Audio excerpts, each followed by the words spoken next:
Hello, welcome to Tarot with Chiva. So today, babasa naman po natin ang ating mga Leo, Cancer, and Virgo. So unahin po muna natin si Leo. So Leo, this is your love and relationship reading. Tingnan natin yung energy na meron ka. This is Sun, Moon, Rising as well as Venus placement.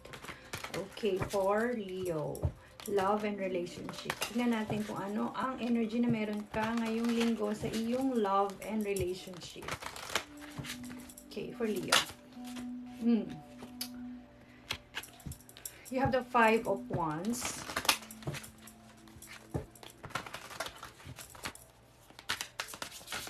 For Leo, please.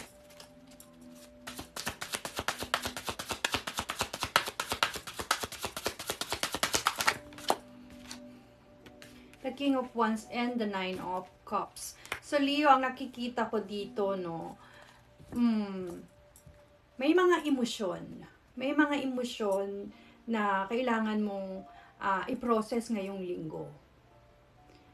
And nakikita ko rito, yung emosyon mo na parang pahinga at mahinahong, no? Kasi parang may mga gulo.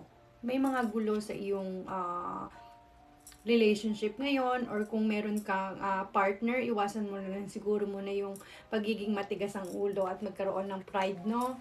Dahil dito. Okay, so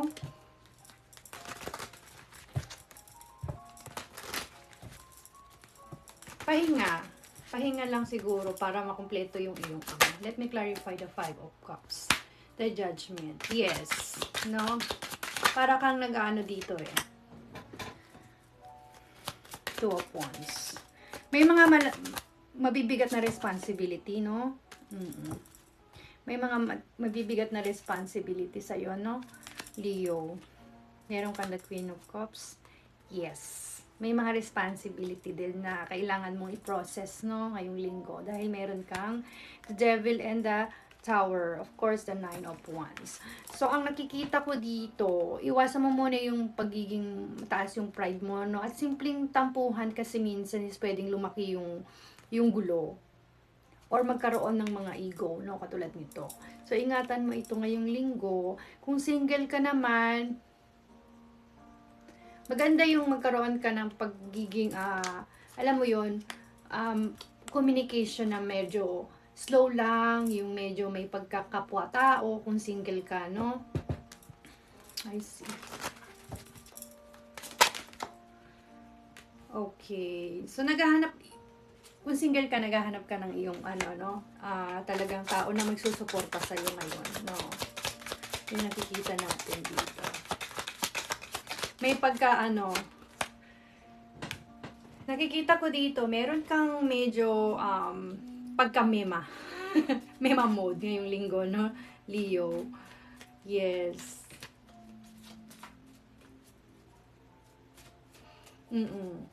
Parang kalidad yung hinahanap mo dito, hindi yung kung gaano kadami. Yung value yung hinahanap mo kung single ka.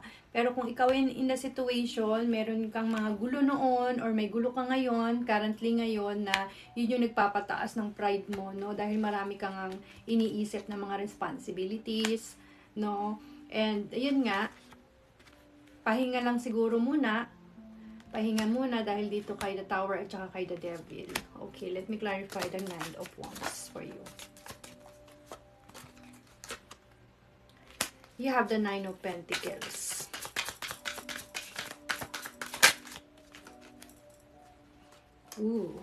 Yun nga, kailangan mo muna magpahinga at wagtaasan ng iyong pride, no?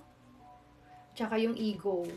Whether if you're in a relationship o hindi. Kasi yan yung magbibigay sa'yo ng mas parang gulo or chaos or problema. So, babaan mo lang kasi parang yung vibes mo dito is masyado kang emotional eh.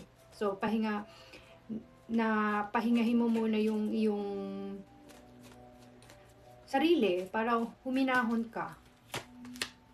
Yes, because you have the Word. Yes, meron naman tayong nakikita dito recognition eh, dahil kay the Word. Pero wag kang magpapadala sa mga sa mga ganitong emosyon. Huwag kang magpapadala sa emosyon mo ngayon, Leo, no? Kasi hindi ito makakaganda sa iyo. Pahinga mo muna yung ano, bago ka mag-move or gumawa ng iyong hakbang. Pag-isipan mo munang mabuti, lalo na yung iyong medyo maano yung emotion mo ngayon, mababa. For advice, yes. For advice is, maniwala ka sa sarili mo, no, na lahat ng mga napagdadaanan mo ngayon sa iyong love and relationship, pagkatiwalaan mo yung sarili, magkaroon ka ng strength, no? Kasi pino-force ka ni universe ngayon na magkaroon ka ng strength na gamitin mo yung iyong power in a soft way, no? Or mag-focus ka sa mga bagay na alam mong mapoprotektahan ka, lalo na sa bahay, sa family mo, no? Doon. Kasi mayroon kang mga doubt tsaka takot, no? So, ayun, Leo. That's your love and relationship, and good luck this week, and see you in my next video.